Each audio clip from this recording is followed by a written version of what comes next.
नमस्ते।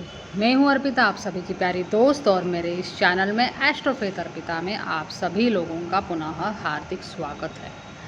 धर्म अध्यात्म से जुड़ी हर बातें और जीवन में किसी भी समस्या के समाधान के लिए मेरे इस चैनल को जुड़े रहिए। लाइक, शेयर और सब्सक्राइब करना ना भूलिए। आज बात करते हैं सप्तवारों के बारे में। सप्तवारों की विशेष पूजा और व्रत विधि होती है, जिससे कि हमारे जीवन में हम आर्थिक उन्नति और खुशहाली, इसके साथ साथ शांति और कारोबार में, व्यवसाय में, व्यापार में उन्नति को न्योता दे सकते हैं। अगर आप सप्तवार का व्रत करते हो बड़े चाव से और भक्तिभाव से, तो आपके जीवन में अचानक नए बदलाव आ सकते हैं। आज बात करेंगे बृहस्पति व्रत के बारे में। आचार्य बृहस्पति देव परम कृपालु और शांत प्रकृति के देवता है, अतः सामान्य रूप से उनका व्रत करने, कथा सुनने और पीली गाय को भीगी हुई चने की दाल खिलाने मात्र से ही वह आपके व्रत को पूर्ण मानकर आपकी सभी कामनाओं को पूरा कर सकते हैं। जहाँ तक शास्त्रीय विधान का प्रश्न है, मध्याह्न में श्री बृहस्पति देव की पूर्ण भक्ति भाव से पूजा आराधना करके और उनके मंत्र की कम से कम एक माला जपने के बाद गाय को दाल खिलाए और भक्तों में बांट दे। उसके बाद तीसरे पहर एक समय भोजन करें। संध्या के समय तुलसी पर दीपक जलाने से इस व्रत से प्राप्त होने वाले पुण्य फलों में और भी अधिक वृद्धि हो जाती है। बृहस्पति देव को पीले रंग की वस्तुएं परम प्रिय है, अतः पूजा में पीले फूलों, पीले रंग के फलों और नैवेद्य के रूप में बेसन के लड्डुओं का प्रयोग होता है। चावल भी हल्दी में रंग कर प्रयोग किए जाते हैं। आप बृहस्पति देव को पीले रंग के चंदन का तिलक लगाए, जैसे कि अष्टगंधा आपको मिलेगा, और मूर्ति को पीले रेशमी वस्त्र भी आप पहनाइए। बृहस्पति देव का चित्र अथवा यंत्र का पूजन किया जाता है। पूजन में ओम ग्राम ग्रीम ग्रोम सह गुरुवे नमः इस मंत्र का एक माला जप किया जाता है। बृहस्पतिवार के व्रत में भी नमक का प्रयोग वर्जित है, अतः नमक रहित भोजन ही किया जाता है। बृहस्पति देव को पीली वस्तुएं प्रिय है, अतः आपकी पूजा में चने की भिगी हुई दाल का प्रयोग तो अनिवार्य रूप से होता ही है। व्रत करने वाला भी चने की दाल के आटे से अर्थात बेसन से बने भोज्य पदार्थों का प्रयोग करता है। प्रायः व्यक्ति बेसन के हलवे, बेसन के नमक रहित चीलों और पकोड़े का भोजन करते हैं और बेसन के लड्डू प्रसाद के रूप में बांट दिए जाते हैं। बृहस्पति देव यानी देवों के गुरु, इनके निमित्त दान आदि किसी विद्वान ब्राह्मण को दिया जाता है, और वह भी संध्या के समय।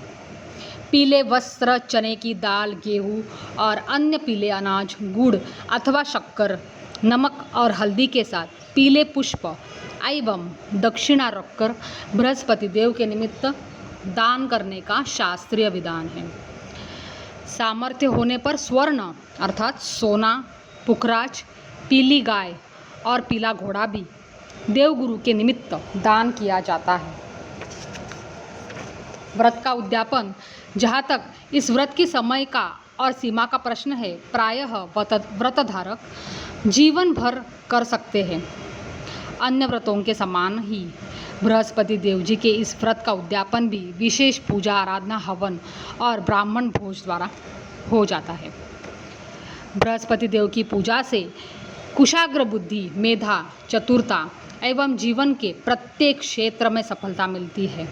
जिनको धनार्जन करने में बहुत ही समस्या आ रही है, वो भी गुरुवार का, बृहस्पतिवार का यह व्रत कर सकते हैं। ओम शांति। नमस्ते, मैं हूँ अर्पिता, आप सभी की प्यारी दोस्त और मेरे इस चैनल में एस्ट्रोफेथ अर्पिता में आपका स्वागत है। आज से शुरू हो रही है सप्तवारों की व्रत कथाएं।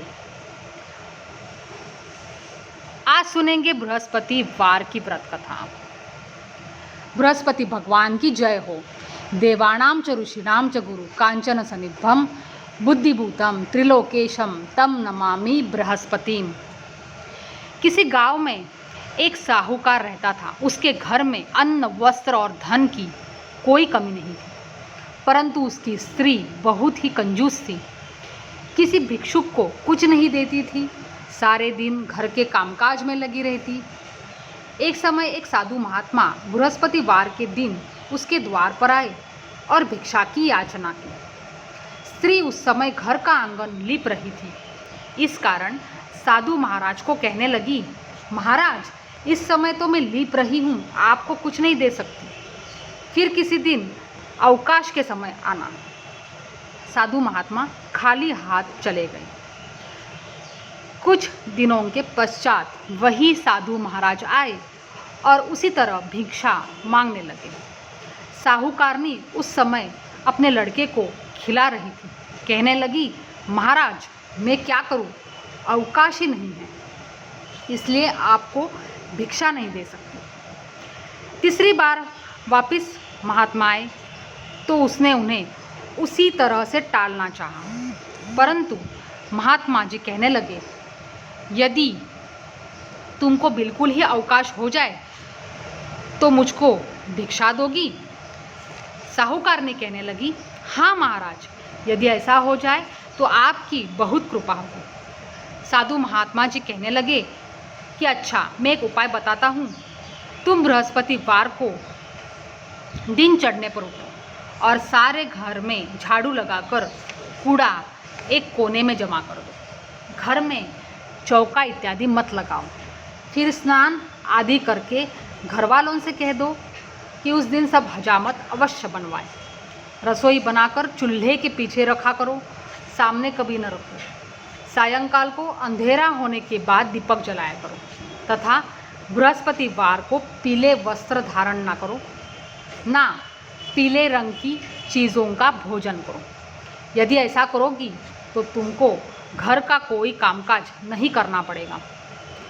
साहूकारनी ने ऐसा ही किया। बृहस्पतिवार को दिन चढ़े उठी, झाड़ू लगाकर कूड़े को घर में जमा कर दिया। पुरुषों ने हजामत बनवाई, भोजन बनाकर चूल्हे के पीछे रखा। वह कई बृहस्पतिवारों को ऐसा ही करती रही। अब कुछ काल बाद उसके घर में खाने को दाना न रहा। थोड़े दिनों के बाद वही महात्मा फिर आए और भिक्षा मांगी, परंतु सेठानी ने कहा कि महाराज, मेरे घर में खाने को अन्न ही नहीं, आपको क्या दे सकती हूँ? तब महात्मा ने कहा कि जब तुम्हारे घर में सब कुछ था तब भी तुम मुझे कुछ नहीं देती, अब पूरा पूरा अवकाश है तब भी कुछ नहीं दे रही हो, तुम क्या चाहती हो वह कहो। तब सेठानी ने हाथ जोड़कर प्रार्थना की कि महाराज, अब कोई ऐसा उपाय बताओ कि मेरे पहले घर में जैसा धन धान्य था वैसा ही हो जाए। अब मैं प्रतिज्ञा करती हूँ कि जैसा आप कहेंगे वैसा ही अवश्य मैं करूँ।